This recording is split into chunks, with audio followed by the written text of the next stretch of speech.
കരയരുത്, ഇത് സന്തോഷിക്കേണ്ട നിമിഷമില്ലേ? അമ്മയുടെ പ്രാർത്ഥന ഉണ്ടായിരുന്നു. രാവുകളെ പകലുകളാക്കിക്കൊണ്ട് നിങ്ങൾ പഠിച്ചാൽ ഒരു ദിവസം ഈ സന്തോഷത്തിന്റെ ആനന്ദ കണ്ണീര് ഇതിന് പകരം വെക്കാനോ ഇതിന് പര്യായം പറയാനോ ഈ ലോകത്ത് വാക്കുകളോ വസ്തുതകളോ ഇല്ല എന്ന് നിങ്ങൾ മനസ്സിലാക്കണം. എൻ്റെ രണ്ടാമത്തെ കുഞ്ഞിന് 3 മാസം പ്രായമുള്ളപ്പോഴാണ് ഞാൻ എൻട്രി ഗോൾഡ് ബാച്ച് മെന്റർഷിപ്പ് എടുക്കുന്നത്. അത് 2022 ജൂലൈ മാസത്തിലായിരുന്നു.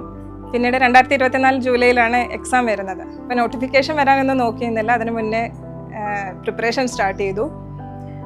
എന്താ പറയുക, എൻട്രിയുടെ ക്ലാസ്സസും ടെസ്റ്റും മോഡൽ എക്സാംസും എല്ലാം കറക്റ്റായിട്ട് ഫോളോ ചെയ്ത് പോയി.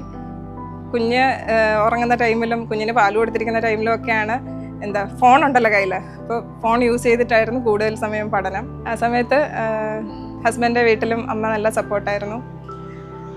ഫസ്റ്റ് ഒരു വർഷം ഞാൻ വർക്ക് ചെയ്തുകൊണ്ടാണ് പഠിച്ചത്. പിന്നെ കംപ്ലീറ്റ് ആയിട്ട് വീട്ടിലിരുന്ന് പഠിക്കാൻ തുടങ്ങി.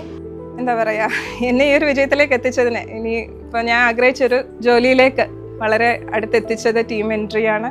ടീം എൻട്രിക്ക് എൻ്റെ ഒരു ബിഗ് താങ്ക്സ്.